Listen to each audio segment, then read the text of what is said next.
Hi guys, അങ്ങനെ long വെയിറ്റിന് ശേഷം ഹൃദയപൂർവ്വം ടീസർ ലോഞ്ച് ആയിട്ടുണ്ട്. ജസ്റ്റ് ബിഫോർ കുറച്ച് മിനിറ്റ്സ് ആയിട്ടുള്ളൂ. ഒന്നും പറയാനില്ല, പടം നല്ല ഫീലിൽ തന്നെ ചെയ്തു വെച്ചിട്ടുണ്ട്.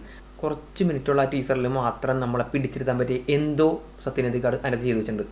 മോഹൻലാൽ മാളവിക മോഹൻ കോംബോ നമ്മൾ ഇന്നവരെ കണ്ടിട്ടില്ല, ഞാൻ കണ്ടിട്ടില്ല. ഇനി വേറെ വല്ല പടത്തിലുണ്ടെന്ന് അറിയുമ്പോൾ എന്തായാലും നന്നായിട്ട് വർക്കൗട്ട് ചെയ്യട്ടെ. മോഹൻലാലിൻ്റെ ഒപ്പത്തിനൊപ്പം നിൽക്കാൻ പറ്റിയ ഒരു ആക്ട്രസ്സാണ്. എന്ന് വെച്ചാൽ വലിയ കാലിബർ ഒന്നും എവിടെയും കാണിച്ചിട്ടില്ല. എനിക്ക് തോന്നുന്നു വലിയ പടത്തിലൊന്നും പുള്ളിക്കാരത്തെ അഭിനയിച്ചിട്ടൊന്നുമില്ല. പക്ഷേ മോഹൻലാലിനൊപ്പം വരാൻ നേരത്ത് ഈ പടം എങ്ങനെയാണെന്ന് നമുക്ക് കണ്ടറിയാം. പിന്നെ ഇതിൻ്റെ അകത്ത് എടുത്ത് പറയാനുള്ളത് സംഗീത് പ്രതാപ്, സംഗീത മാധവൻ നായർ, പിന്നെ സിദ്ദീഖ്, പിന്നെ സവിതാനന്ദ്, ബാബുരാജ്, അങ്ങനെ കുറച്ച് നടന്മാർ ഇതിൻ്റെ അകത്ത് ഉണ്ട്. കോമഡിക്കാണെങ്കിൽ അങ്ങനെ, സെൻറ്റി ആണെങ്കിൽ അങ്ങനെ എടുത്ത് പറയാൻ പറ്റിയ കുറച്ച് കോംബോ മോഹൻലാലിന് സപ്പോർട്ടീവ് ആയിട്ടുണ്ട്. സോ ഈ പടം എനിക്ക് തോന്നുന്നത് തുടരും വന്നതൊക്കെ പോലെ തന്നെ വലിയ ഹൈപ്പ് ഒന്നും ഇല്ലാണ്ട് ഹിറ്റ് അടിക്കാനുള്ള ചാൻസ് ഉണ്ട്. അതിനുള്ള എല്ലാ സംഭവം ഇതിനകത്ത് കാണുന്നുണ്ട്. നിങ്ങൾ എന്തായാലും ടീസറിലേക്ക് വാ.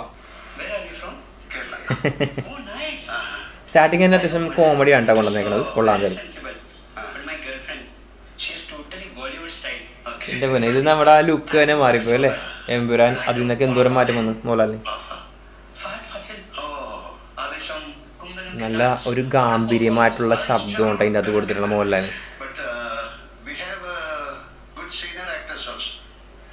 ഐ തിങ്ക് ഇത് ഡാർക്ക് കോമഡിയാണ് ചെറുതായിട്ട് കൊണ്ടുവരാൻ നോക്കിയിട്ടുള്ളത്. കൊള്ളായിരിക്കും.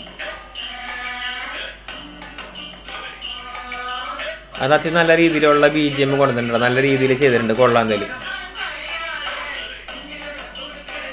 സിദ്ദീഖ് പിന്നെ പറയണ്ട, അന്ന് തന്നെ എന്ത് ചെറുപ്പമാക്കാൻ നോക്കിയുണ്ട് മോഹൻലാലിന്. കൊള്ളാൻ തരും.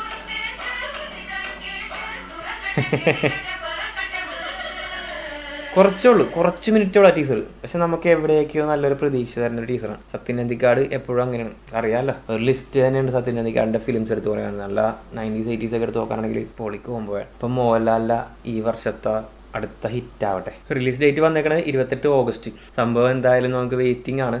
നിങ്ങളെല്ലാവരും മസ്റ്റായിട്ട് ഈ പടം തിയേറ്ററിൽ തന്നെ പോയി കണ്ട് വിജയിപ്പിക്കണം കേട്ടോ. അപ്പോൾ ഇനി കുറേ പടങ്ങൾ ഇറങ്ങാനുണ്ട്. ഈ ഒരു പടം മാത്രമല്ല, ഇനി അടുത്തത് പിന്നെ ടീച്ചറായിട്ട് ഞാൻ അടുത്ത വേഗം കയറി വരാം. ഓക്കെ.